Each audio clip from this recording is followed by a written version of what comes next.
¿O ya hiciste? Muy bien. Bienvenidos hoy a la continuación de nuestro estudio. Vamos a invitar al Señor para que nos bendiga en esta mañana.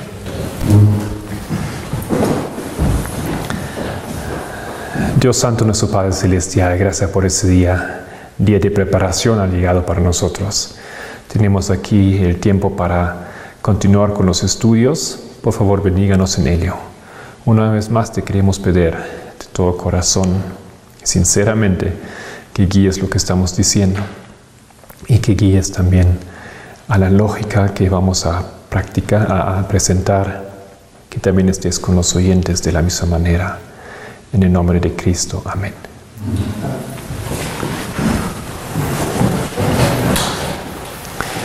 Entonces continuamos. Hoy es la cuarta presentación sobre el tema del cierre de tiempo de gracia. Las primeras tres han sido más bien una introducción a la temática. Y quiero hoy empezar con el argumento o con la lógica, porque cómo lo defendemos, cómo lo defiendo que el cierre de tiempo de gracia es la ley dominical para el pueblo adventista. Nada más, antes de empezar, una pequeña corrección o un aviso por lo de ayer.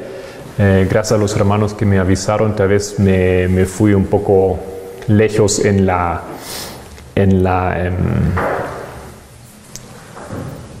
¿cómo lo iba a decir? Ayer, cuando yo presenté la temática, yo dije, ustedes recuerdan esto, yo dije que la ley dominical, según el texto que hemos leído, tal vez leemos ese texto para aclarar lo que yo quisiera decir.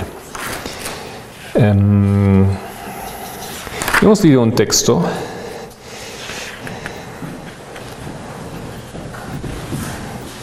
está en la página 5, el último texto que se encuentra abajo, Conflicto de los Siglos, página 591. Creo que retóricamente ayer me fui tal vez un poco exageré la temática que se podría entender mal. Lo que yo quería decir. El sábado será la gran piedra de toque de la lealtad, pues es el punto especialmente controvertido. Cuando esta piedra de toque se le sea aplicada finalmente a los hombres, entonces se trazará la línea de demarcación entre los que sirven a Dios y los que no le sirven. He tratado de demostrar la lógica que la piedra de tropiezo es Cristo. ¿Ya?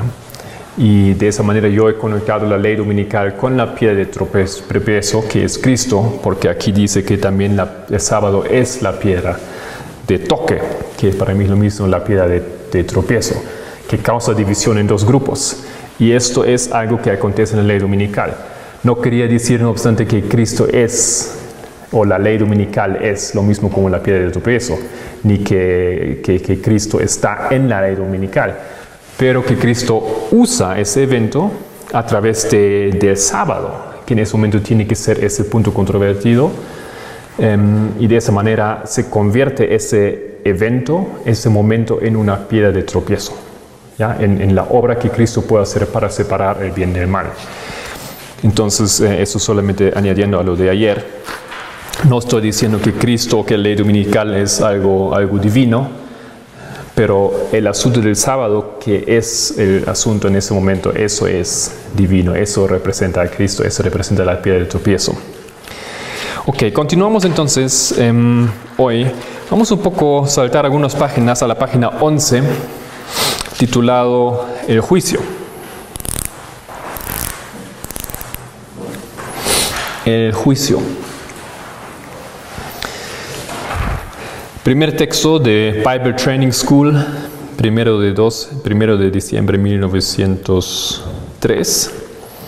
La obra del Espíritu Santo es de convencer al mundo de pecado, de justicia y de juicio. Creo que hemos visto eso ayer en la presentación del hermano Ortiz. Hay 3 pasos en la obra del Espíritu Santo para obtener su pueblo, para redimir su pueblo. Esos pasos son esos 3 aquí. Convencer el mundo de pecado, de justicia y de juicio. Eso es exactamente lo que nosotros vemos en los 3 mensajes angélicos. El primero, convence el mundo del pecado. El segundo, de justicia o o genera la justicia o la justificación en la persona. El tercero es luego el juicio. Recuerdan que teníamos aquí, si ustedes están viendo las dos presentaciones juntos en la manera como lo estamos presentando aquí, la tercera es entonces el tercer mensaje angélico, la segunda fase, la justicia, el segundo mensaje angélico, y comienza todo con descubrir o alertar a alguien de su pecado. Esa obra del Espíritu Santo aquí es la manera como Dios trabajó con los mileritas. Es la historia pasada, son las cenas pasadas, es todo una manera como Cristo, como Dios trabaja con nosotros, y eso vemos aquí también. Pero aquí se refiere a otro momento, ¿no es cierto?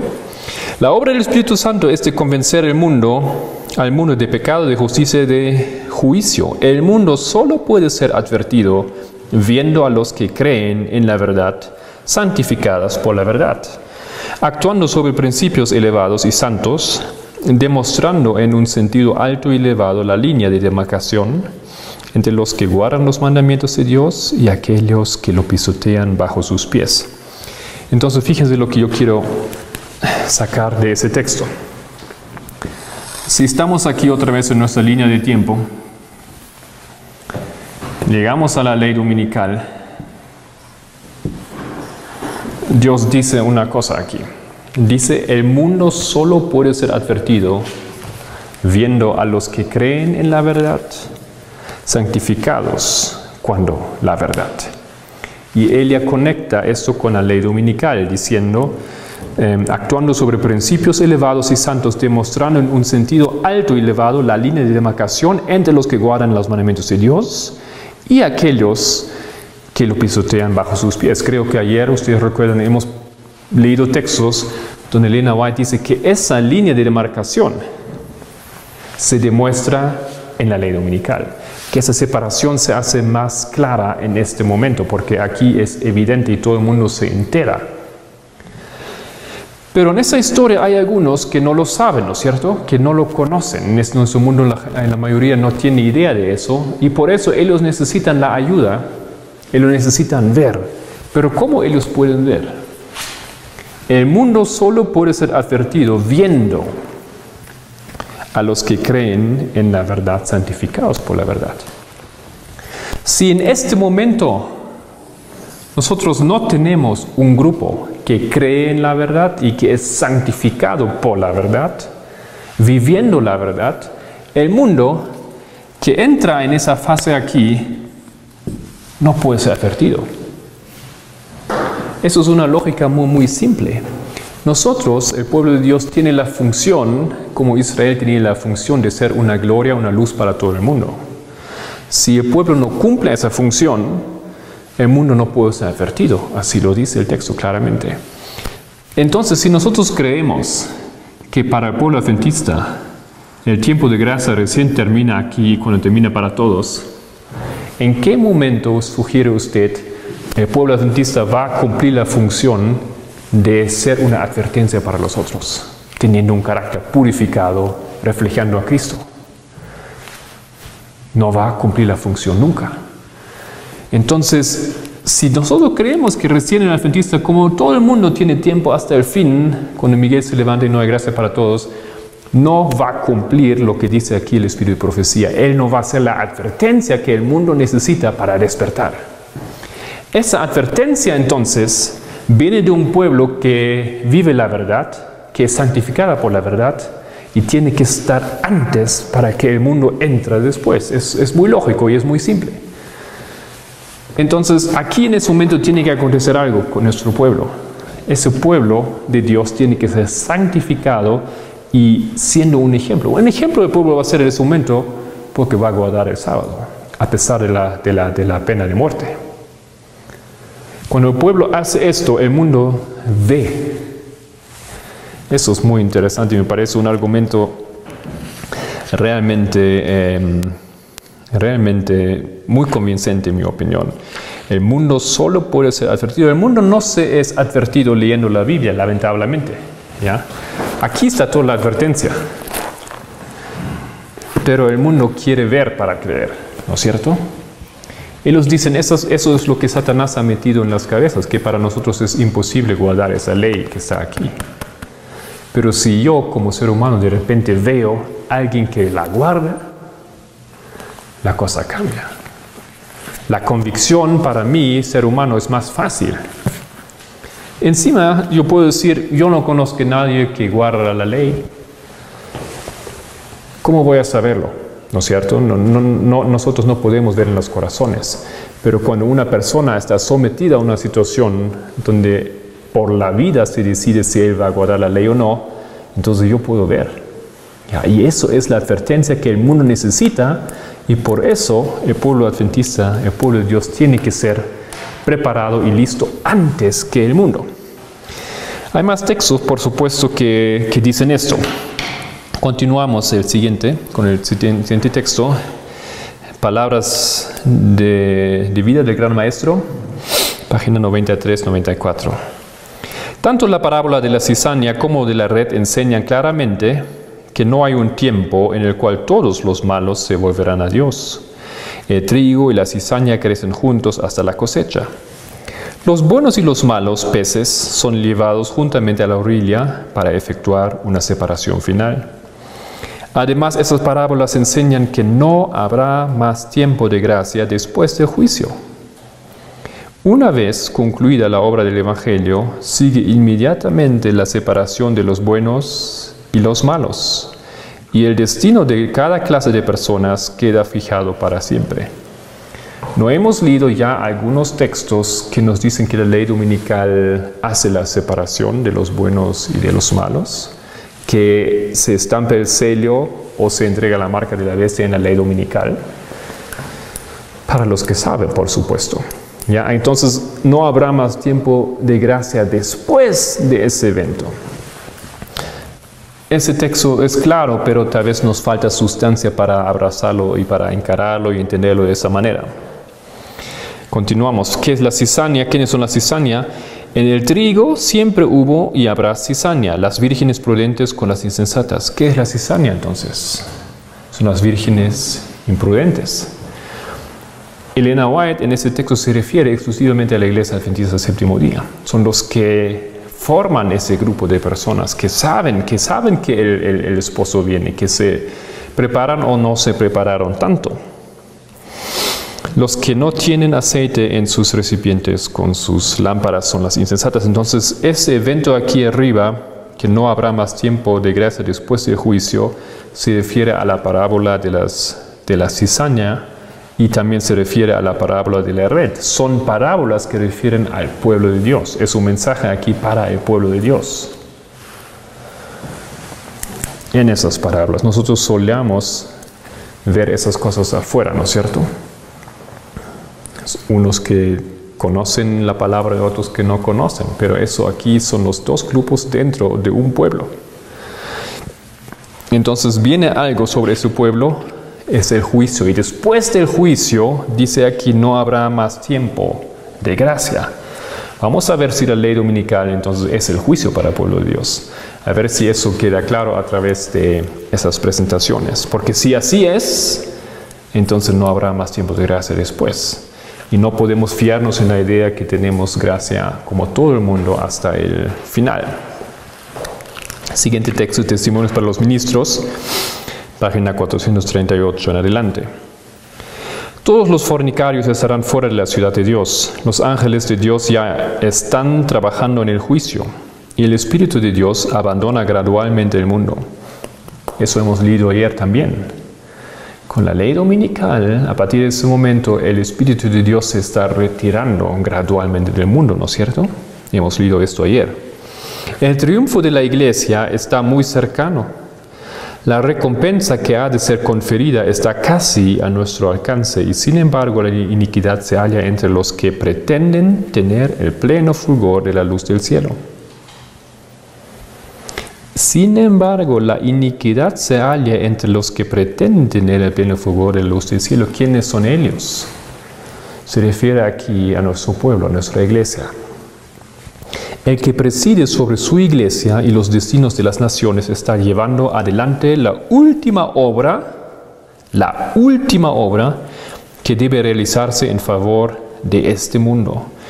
A sus ángeles se les da la comisión de ejecutar sus juicios. Despierten los ministros, hágase cargo de la situación. Aquí hay un llamado a los pastores y los ministros de nuestras iglesias. Despierten los ministros, dice ella, háganse cargo de la situación. ¿Estamos haciéndonos cargo de la situación? ¿Estamos preparando a las ovejas de nuestro pueblo? ¿Estamos preparando a nuestra iglesia para este momento? Cada ministro tiene que hacerse esa pregunta. La obra del juicio comienza en el santuario. Aquí es lo que Elena White pone en su lugar. Ella coloca esa advertencia en ese contexto de la ley dominical, en el contexto del que Dios se retire del mundo, en el contexto que el pueblo tiene que ser preparado por los ministros. La obra del juicio comienza en el santuario. Entonces ella cita a Ezequiel 9, 2 al 7. Y he aquí 6 varones venían del camino de la puerta de arriba, que está vuelta al aquilón. El aquilón es el viento del norte. Y cada uno traía en sus manos su instrumento para destruir, y entre ellos había un varón vestido de lienzos, el que traía a su cintura una escribanía de escribano, y entrados paráronse junto al altar de bronce. Dice ella, leed Ezequiel 2, el 9, 2 al 7. Ella solamente está tomando aquí una parte que está citando. El mandato es, eso es ahora lo que sigue en el Ezequiel, el mandato es matad viejos, mozos y vírgenes, niños y mujeres, hasta que no quede ninguno, mas a todo aquel sobre el cual hubiera señal no llegaréis. Y habéis de comenzar desde mi santuario. Comenzaron pues desde los varones ancianos que estaban delante del templo. Dijo Dios, el camino de ellos tornaré sobre su cabeza.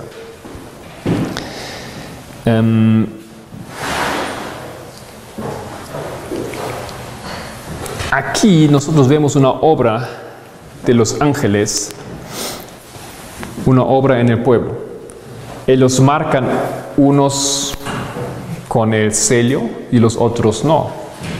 Y en este momento empieza la matanza sobre el pueblo de Dios. Y obviamente, según el texto, la matanza o el juicio viene primero al pueblo de Dios. Estamos hablando de un momento antes que para todo el mundo. Estamos hablando aquí de la ley dominical en Ezequiel 9. Vamos a aportar más textos, pero creo que ya tenemos acumulado algunos textos que nos apoyen esa idea que esa separación, colocar el sello, esa separación de los dos grupos, el comienzo del juicio se conecta bíblicamente con la ley dominical. Y ahí dice ese texto que comienza el juicio en la casa del Señor. Y vamos a leer 2 textos más que dicen lo mismo. En otras palabras, en Primera de Pedro, esto era Ezequiel 9, versículo 7, pero en Primera de Pedro también lo vemos. Primera de Pedro, capítulo 4, versículo 17. Porque es tiempo que el juicio comience por la casa de Dios. Y si primero comienza por nosotros, ¿cuál será el fin de aquellos que no obedecen el Evangelio de Dios? Y si el justo con dificultad se salva, ¿en dónde aparecerá el impío y el pecador? Queridos hermanos, la Biblia no deja duda que el juicio viene primero sobre la casa de Dios. La casa de Dios es nuestra iglesia en esos tiempos. Y el juicio viene primero sobre esa casa. 2 textos hemos ahora mostrado, Antiguo Testamento y Nuevo Testamento, 2 testigos para esa verdad. Otro texto quieren, lo encontramos en Jeremías 25. Jeremías 25 también menciona esa lógica. Un poco diferente en sus palabras, pero está claro. Ese versículo 15 lo podemos leer. Dice así: porque así me dijo Jehová Dios de Israel, toma de mi mano la copa de vino de ese furor, y da a beber de él a todas las naciones a las cuales yo te envío. y beberán, y temblarán, y enloquecerán, a causa de la espada que yo envío entre ellas. Aquí se habla del juicio que Dios va a traer sobre todo el mundo. Y tomé la copa de la mano de Jehová, y di de beber a todas las naciones a las cuales me envió Jehová, a Jerusalén, a las ciudades de Judá, y a sus reyes, y a sus príncipes, para ponerlos en ruinas, en escarnio, y en burla, y en maldición, como hasta hoy. A Faraón, rey de Egipto, y a sus siervos y sus príncipes, y a todo su pueblo, a toda mesa de naciones. Versículo 21, a Edom, Moab y los hijos de Amón, etcétera, etcétera. ¿Quién es el primero en la lista? Jerusalén y Judá. Comienza entonces también aquí el juicio primero en la casa del Señor. Son los primeros en la lista. Por ahí comienza la espada del furor, o el vino, la copa del furor de Jehová. 3 textos entonces que nos enseñan esa lógica, que el juicio que Dios trae sobre las naciones primero llega a la casa del Señor. Esto también Elena White llama el tiempo de la visitación. El siguiente texto que tenemos aquí en la página 11, podemos leer Testimonios para la Iglesia, tomo 9, página 80. Tiempo de visitación. O si tan solo el mundo pudiera conocer el tiempo de su visitación. Numerosos son todavía los que no han oído la verdad, que debe probarlos en este tiempo. El Espíritu de Dios contiende todavía con muchos. El tiempo de los juicios destructores divinos es tiempo de gracia para quienes no han tenido oportunidad de conocer la verdad. Esto aquí, queridos hermanos, eso es algo que yo quería decir ayer.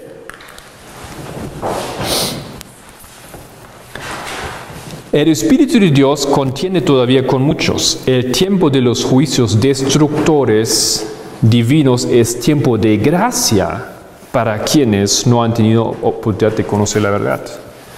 Entonces, la ley dominical, donde Dios empieza a retirarse gradualmente del mundo y empiezan a venir las calamidades sobre la tierra, y luego van a caer también los juicios destructivos sobre la tierra, ese tiempo, según el Espíritu de Profecía, es tiempo de gracia.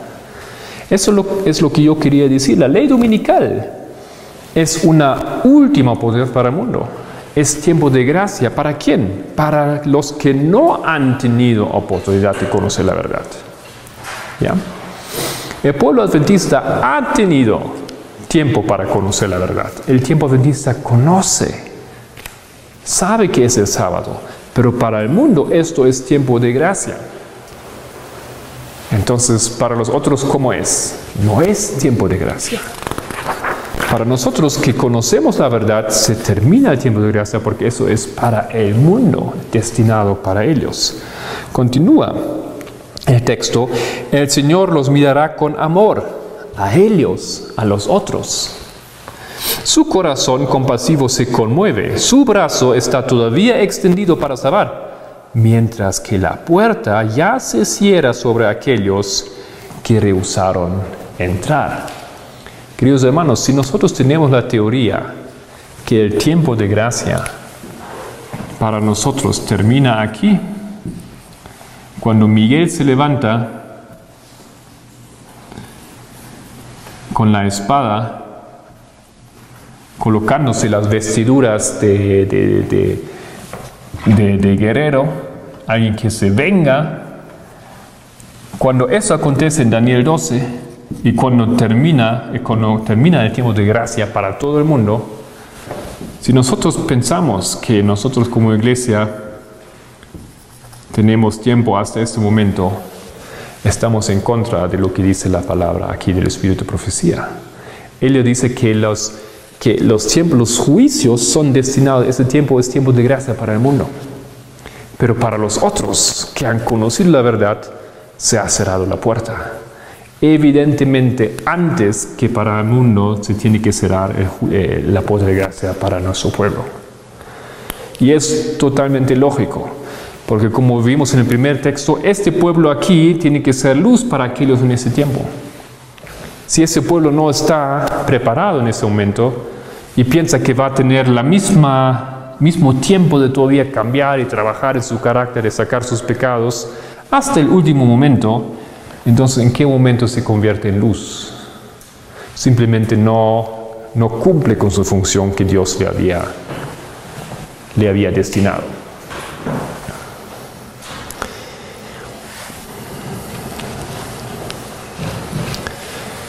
Y personalmente tengo la convicción que el adventista del séptimo día es todo aquel que fue bautizado a esa iglesia. No obstante, yo he visto que se bautizan personas a nuestra iglesia que no saben a lo que se bautizan. He visto que en el intento de acumular nombres a la lista, se bautizan personas que han tenido apenas 1 o 2 lecciones de estudios bíblicos y después ni siquiera continúa. ¿Qué saben ellos?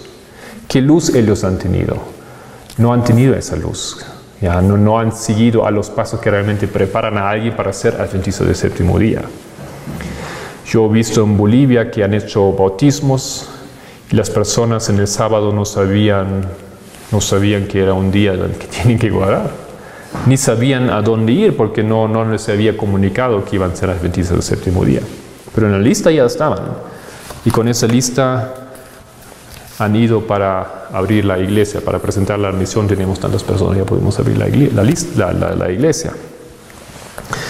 Creo que esas personas todavía van a tener tiempo aquí ya. No porque los de nombre son adventistas, entonces ellos ya entran aquí, ya no hay misericordia para ellos. Ellos no han tenido la luz. Ellos no han tenido la posibilidad de ver. Son las cosas que acontecen. Siguiente texto. Conflicto de los siglos, página 316. Esto es lo que sucede infaliblemente cuando se dejan de apreciar y aprovechar la luz y los privilegios que Dios concede. A menos que la iglesia siga el sendero que le abre la providencia y aceptando cada rayo de luz, cumpla todo deber que le sea revelado. La religión degenerará inevitablemente en mera observancia de formas y el espíritu de verdadera piedad desaparecerá. Creo que estamos en eso, ¿no es cierto? Hemos llegado a ese estado, lamentablemente no hemos seguido a la puerta que nos abrió la providencia.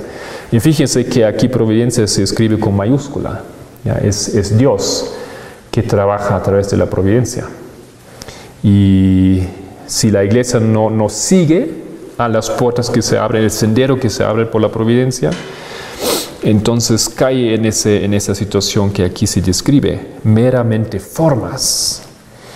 Esta verdad ha sido demostrada repetidas veces en la historia de la iglesia.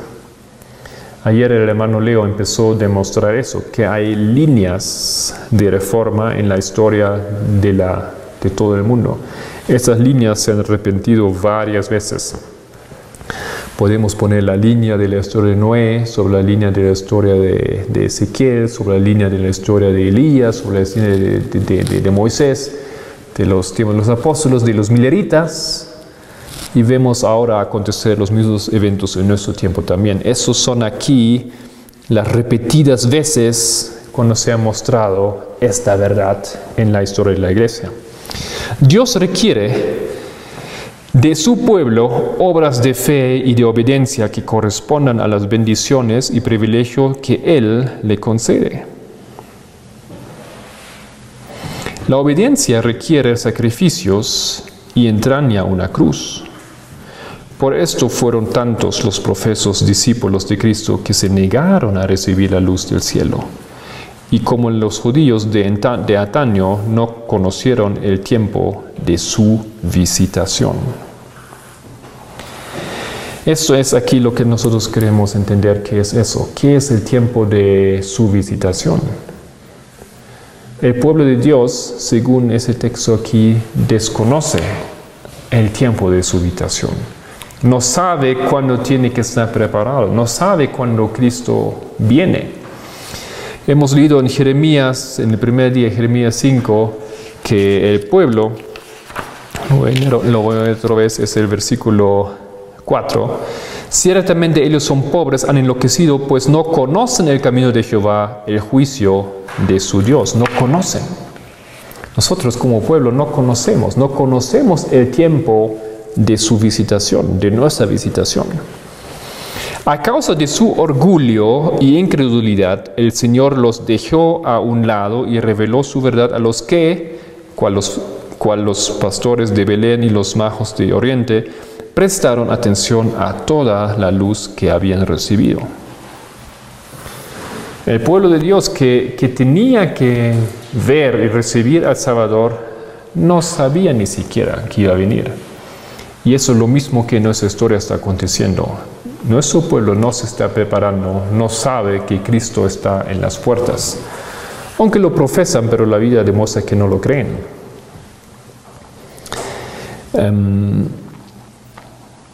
No hay manera entonces de recibir esa luz, de entender lo que el Señor está haciendo si nosotros no estamos viviendo a la altura de la luz.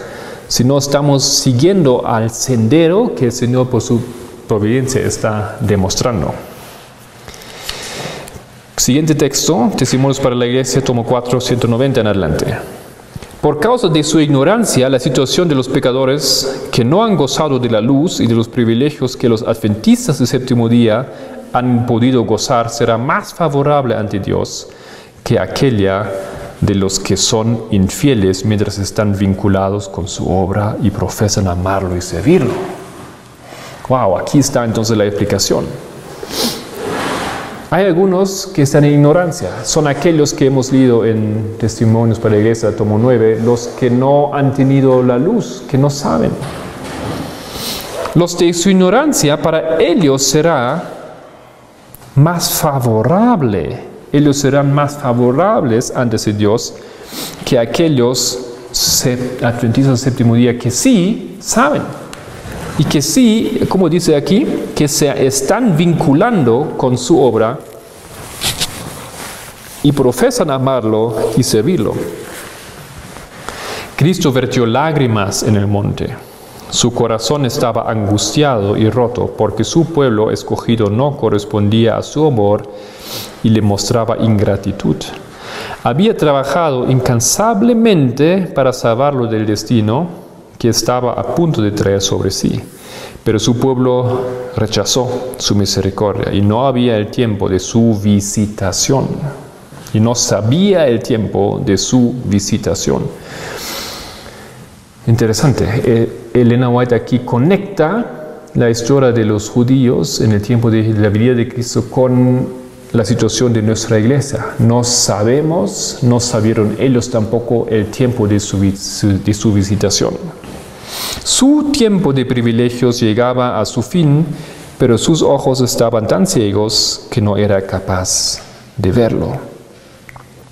Jesús recorrió con su mirada a lo largo de los siglos hasta el fin de los tiempos y viendo las cosas de todos los que habían pagado su amor y admoniciones con soberbia y descuido, y los de todos aquellos que algún día los harían, les dirigió a esas solemnes palabras que declaran su desconocimiento del tiempo de su visitación. Los judíos juntaban sobre sus cabezas las tenebrosas nubes de la condena. Muchos hoy en día, de manera similar, atraen sobre sí la ira de Dios porque desaprovechan las oportunidades que se les brindan. Se mofan de los consejos y del amor de Jesús y menosprecian y odian a sus siervos porque dicen la verdad. Queridos hermanos, aquí estamos hablando del tiempo de su visitación. Lo que estamos estudiando aquí tiene que ver con la venida de Cristo, con la preparación de un pueblo para que ese pueblo sirve para luz para todo el mundo. Y eso es el tiempo de su visitación. Y este es el tiempo que el pueblo de Dios no conoce. Queridos hermanos, eso es muy interesante y eso es algo que atribuye a entender por qué nosotros no estamos enseñando eso hoy en día. Tenemos hoy una enseñanza que dice que hay tiempos de gracia para nosotros hasta el fin de los tiempos. O hay, tal vez es antes, pero como que no sabemos muy bien cómo es y hay una extensión y es un poco nebuloso. Y hay tiempo todavía para arrepentirse hasta el último instante, aún después de la ley dominical. Es porque nosotros no conocemos el tiempo de su visitación, no conocemos los eventos, la historia que demuestra esto. Y eso vamos a ver en el siguiente texto. Señales de los... No, eso es manuscrito 136 de 1897. Ellos hicieron a Cristo al mismo tiempo las mismas cosas que habían sido profetizadas que ellos harían. Ellos estaban tan ciegos que no sabían el tiempo de su visitación, ni qué estaban haciendo. De esa manera cumplieron la Escritura. Y muchos están haciendo la misma cosa hoy, en 1897, porque no tienen experiencia en el mensaje probatorio comprendido en los mensajes del primero, segundo y tercer ángeles. Esas son las sendas antiguas, queridos hermanos. Eso es la historia milerita, eso es nuestra historia, eso es el comienzo de nuestra fe. Y esa historia nosotros no conocemos. Y porque no la conocemos y no sabemos la manera como Dios trabaja en todos los siglos y también en nuestra generación, por eso nosotros también no vamos a conocer el tiempo de nuestra visitación. No tenemos idea del juicio que está delante de nosotros. Esto aquí es la advertencia, queridos hermanos. Eso es la advertencia severa, pero esa es la cosa que hay que decir a la iglesia en este tiempo. Hay quienes investigan las Escrituras en busca de pruebas que digan que esos mensajes se encuentran en el futuro. Captan la verdad de los mensajes, pero fallan en darles el lugar que les corresponde en la historia profética.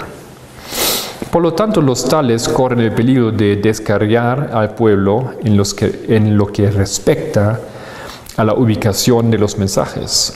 No ven ni comprenden el tiempo del fin ni cuándo ubicar los mensajes. El día del Señor se aproxima con pasos furtivos, pero hombres supuestamente sabios y grandes charlatanean sobre educación superior. No conocen las señales de la venida de Cristo ni del fin del mundo. Si nosotros, queridos hermanos, queremos estudiar estos tiempos, nosotros generalmente estamos leyendo estas obras de esos hombres educados, de esos hombres supuestamente sabios y grandes. Pero Elena White dice que ellos no saben el tiempo. Ellos charlatean sobre educación superior. 1989 para nosotros comenzó el tiempo del fin. Ese tiempo del fin corre paralelo al tiempo del fin de 1798. Los mismos acontecimientos. Hemos visto en el año 2001, el 11 de septiembre, caer las Torres Gemelas, entrar el tercer ay en la historia. Pero eso era de esperar, porque después del tiempo del fin en la historia milerita, 1840, el 11 de agosto, el segundo ay se presentó en la historia. Hemos dicho que la ley dominical es una puerta que se cierra para el pueblo de Dios. Eso es una puerta cerrada. No obstante, eso también ya ocurrió en la historia milerita, cuando en 1842 a partir de junio, dice Elena White, las iglesias protestantes empezaron a cerrar las puertas y de esa manera se excluyeron de la posibilidad de entrar en el reino de los cielos. El siguiente paso entonces en esa historia es el juicio o el cierre del tiempo de gracia para todos. Cristo desciende. No, eso no es Cristo desciende, eso Miguel se levanta, ¿no es cierto? Eso es, digamos, el cierre completo de esa fase. Y vemos eso también en 1844. Hemos visto que el 22 de octubre aconteció lo mismo, que se cerró la puerta, la segunda puerta, y también ahí se termina ese proceso de esa historia. Eso se refiere al espíritu de profecía cuando aquí dice esas cosas. Y muchos están haciendo ahora la misma cosa. No tiene experiencia en los mensajes, en el mensaje probatorio comprendido en los mensajes de primero, segundo y tercer ángeles. Eso aquí es la historia de esos tres ángeles. 1840, el primer mensaje angélico recibiendo poder. 1842, el segundo mensaje angélico llegando a la tierra. Y 1843, 44 llegando al tercer mensaje angélico. Eso es esa historia a cual ella se refiere. Y esos son los días, esos son los eventos que nosotros desconocemos y de esa manera nosotros no sabemos el día o los señales de la venida de Cristo ni el fin del mundo. Una vez más quiero hacer hincapié aquí que Elena White también enfoca especialmente a los hombres supuestamente sabios y grandes que ellos charlatean sobre educación superior. Hemos dicho ayer eso brevemente, ¿no es cierto?, que en nuestra iglesia hay hombres de educación, líderes en nuestro pueblo que dicen que el pueblo de por sí no es capaz de aprender, de entender la palabra. Porque la educación superior sí solamente es capaz de entender la escritura en su contexto histórico, desde el punto de vista crítico, desde la sabiduría sobre los idiomas hebreo, arameo, griego, etc. Y de esa manera nosotros no podemos entender la Biblia, pero eso es aquí justamente la problemática. Siguiente texto de Materiales 1888, página 408. Así es hoy en día. La luz de la verdad brilla sobre nosotros claramente, así como brilló sobre el pueblo judío.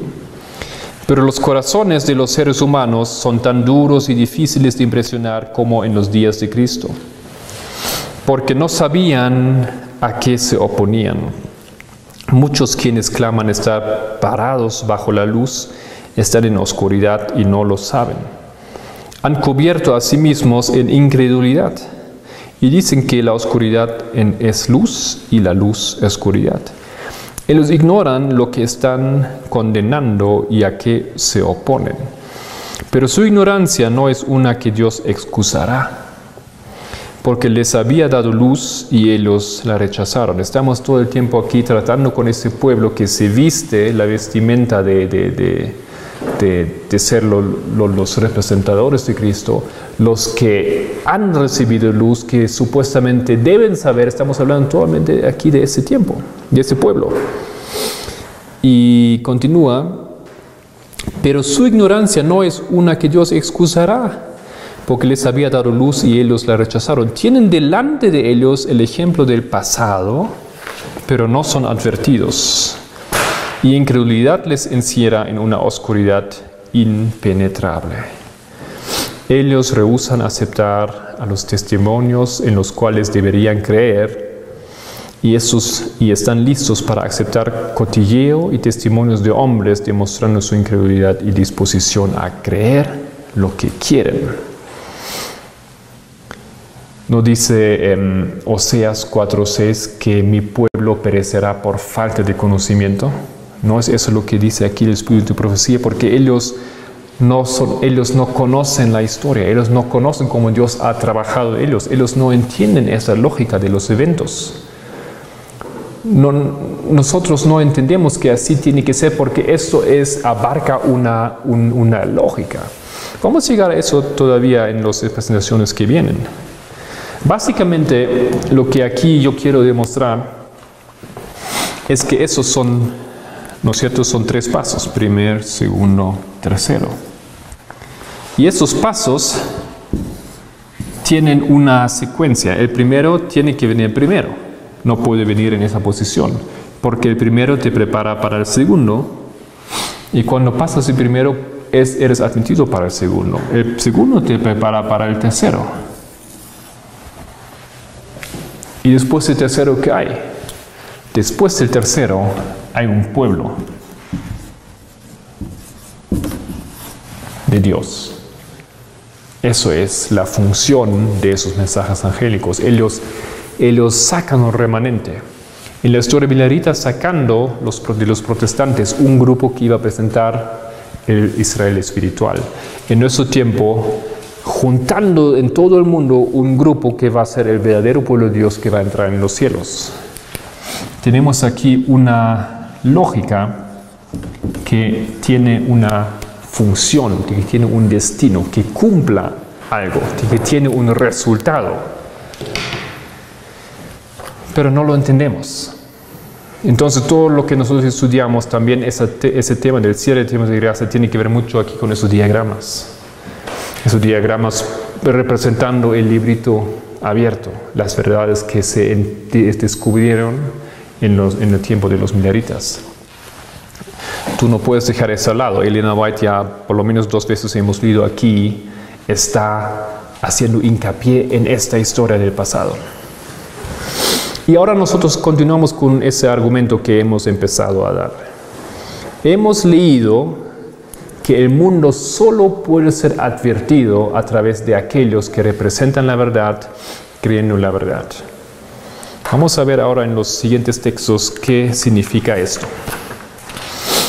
Un ejército con banderas, dice en página 13. Un ejército con banderas. De Conflictos de los Siglos, página 421. Vamos a sacar aquí una lógica y tenemos que combinarlo con el siguiente texto. Cuando ponemos los 2 textos juntos, vamos a entender el mensaje.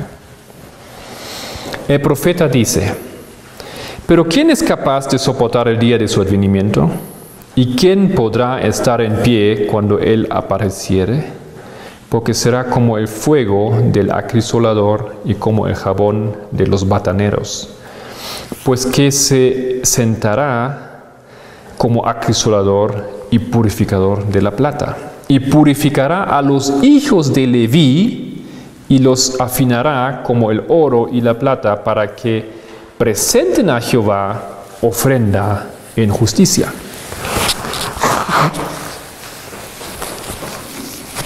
¿Sobre quiénes entonces es esa obra? Sobre los hijos de Leví. ¿Quiénes son los hijos de Leví? Son los hijos del sacerdote, ¿no es cierto? Son los hijos del sumo sacerdote, son los sacerdotes también. Ellos son un pueblo, ellos representan un pueblo que es el sacerdocio del Señor en la tierra. Es el pueblo elegido del Señor que tiene esa obra. Entendemos que eso se refiere a la iglesia adventista del séptimo día. Elegidos ellos para hacer esa obra. Pero ellos necesitan una obra. Dice aquí el Señor: purificará el Señor, los afinará como oro y plata, para que presenten a Jehová ofrenda en justicia. La pregunta es: ¿cuándo acontece eso? Cuando nosotros entendemos cuándo acontece eso, nosotros vamos a entender muy bien esa temática. ¿Cuándo el pueblo de Dios será purificado como el oro, afinado como el oro y la plata, purificado como el jabón de los bataneros? ¿Cuándo acontece eso?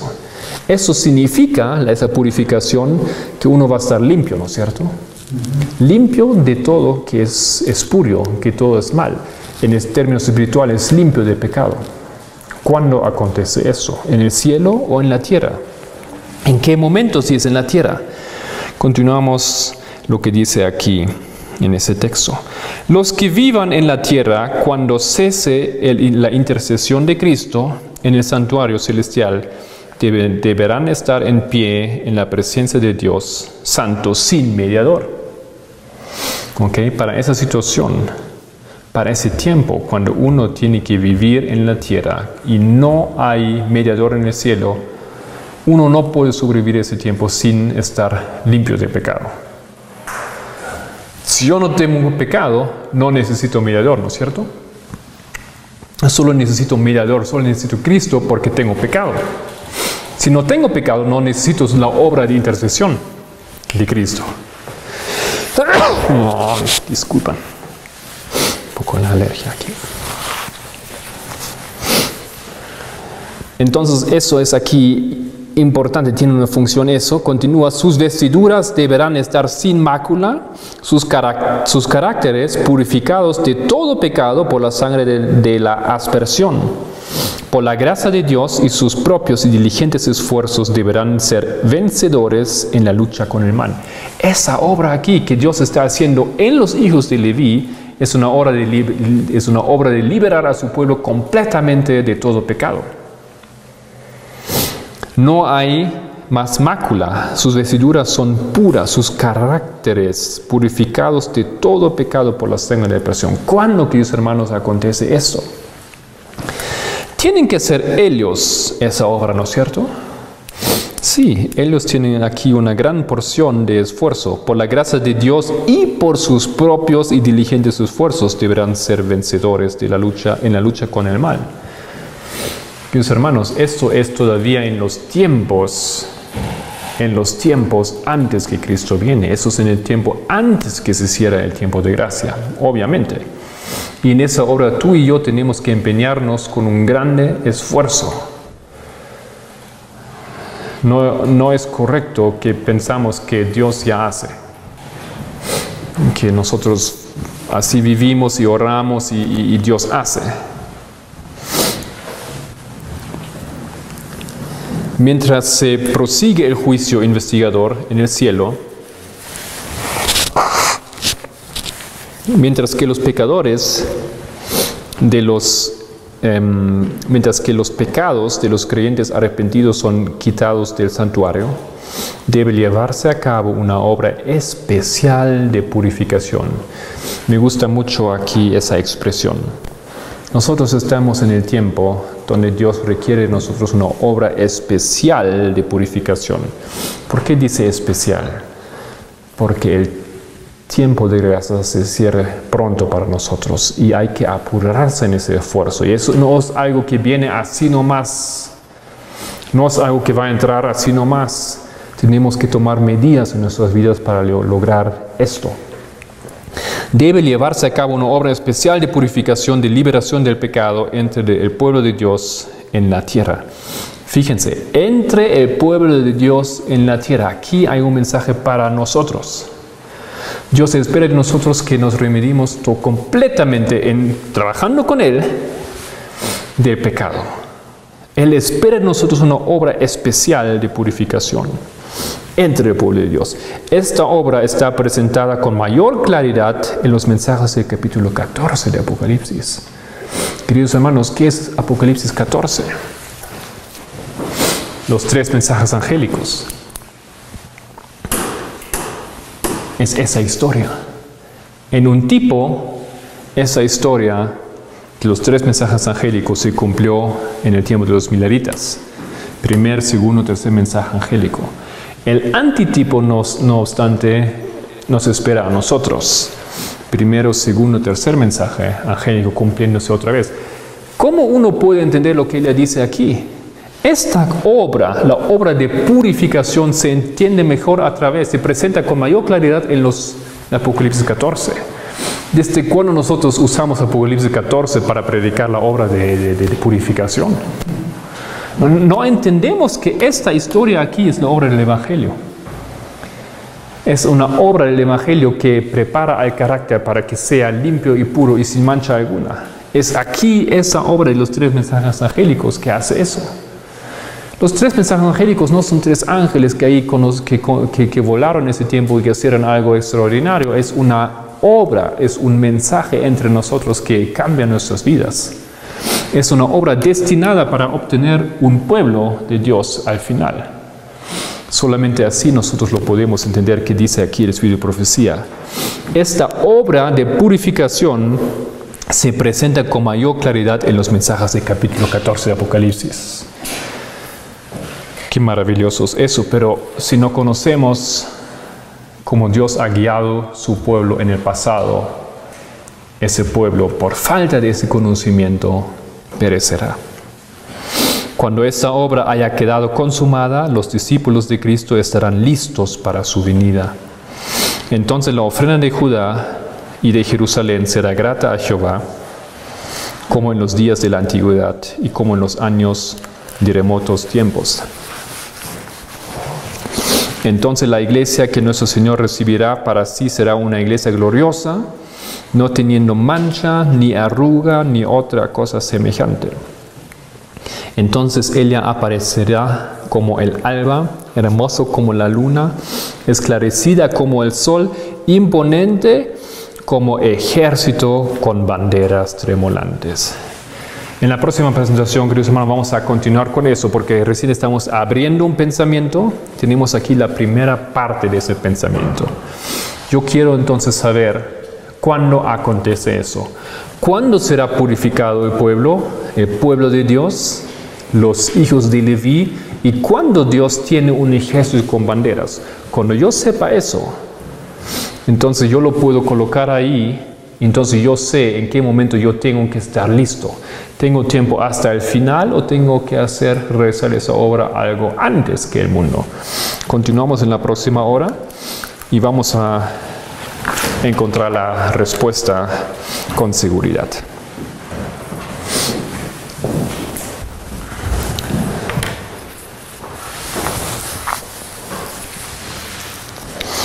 Nuestro querido Señor, gracias que nos has dado fuerza y textos que brillan con su información y su luz sobre esas preguntas que estamos investigando.